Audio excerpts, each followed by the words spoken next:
আসসালামু আলাইকুম রহমতুল্লাহ। প্রিয় মালয়েশিয়ান প্রবাসী বাংলাদেশি ভাইরা, গতকালকে ডক্টর আসিফ নজরুল স্যার যেই স্টেটমেন্টটা দিয়েছেন তার ভিডিও বার্তার মাধ্যমে এদেশের স্বরাষ্ট্র মন্ত্রণালয় এবং মানব সম্পদ মন্ত্রণালয়ের সাথে যে মিটিং হয়েছিল তার সারাংশ গতকালকে আপনাদেরকে তুলে ধরেছিলাম। মালয়েশিয়ার প্রবাসীদের সকলের প্রত্যাশিত যে প্রধান যে দাবিটি, যে অবৈধদের বৈধকরণের বিষয়টা উনি আলোচনা করেছিলেন। কিন্তু গতকালকের ওনার যে আলোচনার যে সামারি, এতে অনেক প্রবাসী তাকে গালমন্দও করতেছেন এবং তাকে বিভিন্ন ভাষায় ব্যর্থতার পরিচয় দিয়েছেন। এই সমস্ত বিষয়ে বলছেন যে উনি বারবার কলিংয়ের কথা ঘুরে ফিরে কলিংয়ের কথাই বলতেছেন এবং উনি শুরুতেই বলেছেন যে গত বছর যারা কলিং এসে তাদেরকে আবার ঢোকানো হবে। তো এই সমস্ত বিষয়গুলো অনেকেই মনে কষ্ট পেয়েছেন যে প্রবাসীদের বৈধতার বিষয়ে যেই গুরুত্ব আরোপ করার কথা ছিল এই বিষয়টি তেমন ভূমিকা পালন করেনি। কিন্তু উনি কিন্তু বলেছেন যে প্রবাসীদের যারা এখানে আছে আনডকুমেন্টেড বা বিভিন্নভাবে অবৈধ হয়ে গেছে, এদের বৈধ করার বিষয়ে রিকোয়েস্ট করা হয়েছে। তো একটা জিনিস হলো রিকোয়েস্ট করা, আর একটা জিনিস হলো এদেশের সরকার সিদ্ধান্ত নেওয়া। গতকালকে যে বিষয়গুলো নিয়ে আলোচনা হয়েছে প্রত্যেকটি বিষয় কিন্তু নোট করা হয়েছে এবং এই মাসেরই 21 এবং 22 তারিখে একটা জয়েন্ট মিটিং হবে মালয়েশিয়ান সরকারের ঊর্ধ্বতম অফিসার এবং বাংলাদেশ হাই কমিশন এবং সচিবালয় মন্ত্রণালয়ের অফিসারদের সমন্বয়ে।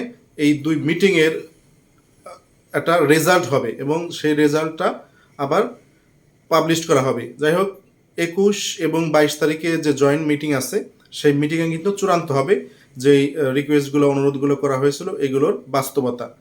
তো ঘুরে ফিরে আমরা যারা মালয়েশিয়া দীর্ঘদিন যাবৎ আছি সকলেই এটা বুঝি যে বৈধতা দেবে এদেশের সরকার, শুধুমাত্র বাংলাদেশি সরকারের কথা মতো বা শুধুমাত্র বাংলাদেশিদের কিন্তু দেবে না। যদি বৈধতা দেয় তাহলে সকল প্রবাসীদের, মালয়েশিয়াতে অবস্থানরত ইন্দোনেশিয়া, ইন্ডিয়া, বার্মা, যতগুলো আছে পাকিস্তান সহকারে অন্য সমস্ত দেশের নাগরিকদের কিন্তু একত্রে বৈধতা দেবে। তো উনি যে রিকোয়েস্ট করেছিলেন তাতে বলছে তারা সম্মত দিয়েছেন যে আমরা মাঝে মাঝে এগুলা দেই। এটা শুধু একটা সান্ত্বনা বাণীর মতো হয়েছে, কিন্তু ডিসিশন নেবে এদেশের সরকার। আর এদেশের সরকারের ডিসিশনে কিন্তু বাংলাদেশ সরকার কোনো ফোর্স করতে পারে না, শুধু মিটিং করে বা এরকম অনুরোধই করতে পারে। তবে ডক্টর আসিফ নজরুল স্যার গতকালকের সাংবাদিকদের সামনে কোনো কথা বলতে চাননি। উনি বলছেন যে আমরা স্টেটমেন্টে ভিডিও স্টেটমেন্ট প্লাস আমরা প্রেস রিলিজে যেই স্টেটমেন্টটা দিয়েছি এইখানে সব কিছু বলা আছে, আমরা এর বাইরে এখন আর কিছু বলবো না। উনি কিন্তু সাংবাদিকদের কাছে তার কথাগুলো সামারাইজ বলতে পারতেন 2 মিনিটের ভিতরে। প্লাস সাংবাদিকদের কিছু প্রশ্ন উত্তর আছে, সেই প্রশ্ন উত্তরগুলো উনি যদি শুনতেন তাহলে কিন্তু মালয়েশিয়ান প্রবাসীরা যেই যেই সমস্যার মধ্যে আছেন এই সমস্যাগুলো কিন্তু তিনি জানতে পারতেন খোলাখুলিভাবে। কিন্তু আমরা যেটা দেখলাম যে বিভিন্ন টেলিভিশন চ্যানেলের সাংবাদিকরা দীর্ঘক্ষণ তার জন্য অপেক্ষা করছিল পাশে।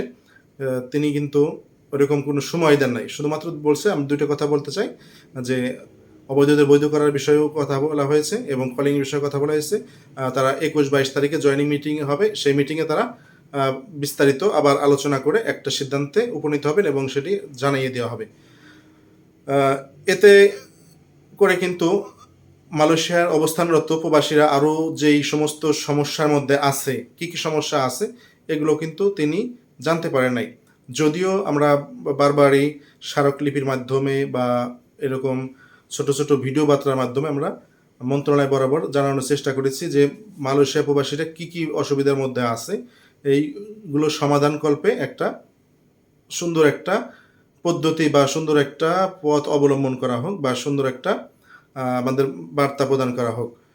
পাশাপাশি পাসপোর্ট অফিসে পাসপোর্ট ভোগান্তি আমরা আশা করেছিলাম বা এরকম একটা সিদ্ধান্তই নিয়েছিলাম যে পূর্বের সরকারের আমলে যেরকম দুর্নীতি বা বিভিন্ন কারণে পাসপোর্ট সঠিক সময় ডেলিভারি পাওয়া যেত না, দালাল চক্রের মাধ্যমে গেলে খুব দ্রুতই পাওয়া যেত, তাছাড়া সাধারণভাবে গেলে পাওয়া যেত না। কিন্তু আমরা ভেবেছিলাম যে উনি গতকালকে আসবেন, হয়তো পাসপোর্টটা দ্রুত পাওয়ার ক্ষেত্রে উনি একটা সিদ্ধান্ত নেবেন বা এদেশের হাইকমিশনের সাথে কথা বলবেন যাতে 1 সপ্তাহ বা 2 সপ্তাহের মধ্যে পাসপোর্টটা পেয়ে যায়। এই বিষয়ে কিন্তু উনি তেমন কোনো জোরালোভাবে কোনো কিছু বলেন নাই, তার স্টেটমেন্ট আমরা পাই নাই।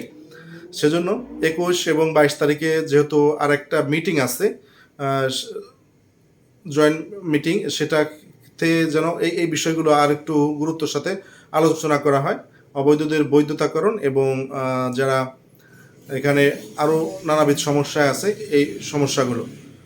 যদিও এই সমস্ত ডিসিশন মালয়েশিয়ান সরকার নেবে, কিন্তু মালয়েশিয়ান সরকারের কাছে উপস্থাপন করা আমাদের ব্যক্তিগত একটা প্রচেষ্টা থাকা উচিত।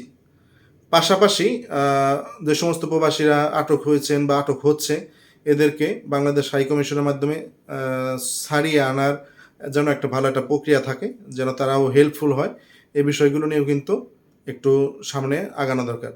যাই হোক, প্রিয় মালয়েশিয়ান প্রবাসী বাংলাদেশি ভাইয়েরা, গতকালকের ভিডিওতে আপনারা অনেকেই অনেক রকম মন্তব্য করেছেন। অনেকের প্রশ্ন বা অনেকের কমেন্টস দেখে বুঝতে পারলাম যে অনেকেই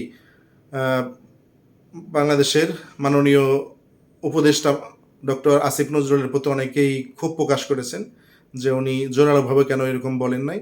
ওনার প্রতি তো আমাদের আলাদা একটা এক্সপেকটেশন ছিল, যেহেতু উনি এই পদে আসার আগে ভিডিও লাইভের মাধ্যমে বলেছেন যে যদি কোনো দিন কোনো মন্ত্রণালয়ের দায়িত্ব পায় তাহলে একবারে মন খুলে সে মন প্রাণ দিয়ে সে কাজ করবে।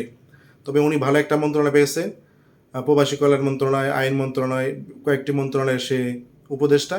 আশা করি প্রবাসীদের পক্ষে, প্রবাসীদের নিয়ে ওনার আরেকটু বেশি চিন্তা ভাবনা করা দরকার, বেশি সময় দেওয়া দরকার। বেশ কিছুগুলো ফ্যাক্টরি ওনার ঘোরা দরকার ছিল।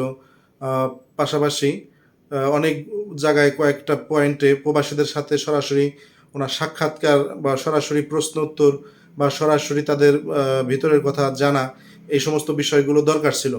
তো ওনার এই সফরটা ওই আগেদের যে সফরগুলো ছিল, অনেক এখানে মন্ত্রীরা আসতো, শুধু কলিং বলেই শুধু দাপাদাপি করে চলে যেত, তাদের মতোই প্রায় হয়েছে। উনি এসে শুধু কলিং। বাংলাদেশে যারা আছে তারা মনে করে যে শুধুমাত্র লোক এখানে পাঠাতে পারলে মনে হয় যে ভালো।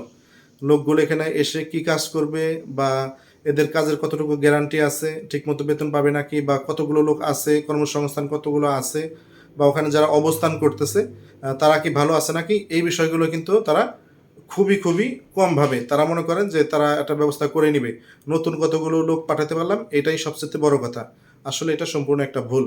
এর পরবর্তীতে যদি মিটিং হয় তাহলে যেন এই দেশে যে সমস্ত প্রবাসীরা আছে তাদের সমস্যার সমাধান করে এরপরে যেন নতুন লোক আনার চিন্তা ভাবনা করে, এটাই সকল প্রবাসীদের একমাত্র মনের দাবি। প্রিয় মালয়েশিয়ান প্রবাসী বাংলাদেশি ভাইরা, ভিডিওটি প্রচুর পরিমাণ শেয়ার করে অন্যদেরকে দেখার সুযোগ করে দিন। পরবর্তী আপডেট আপনাদের সাথে শেয়ার করবো। আসসালামু আলাইকুম ওয়া রাহমাতুল্লাহি ওয়া বারাকাতুহু।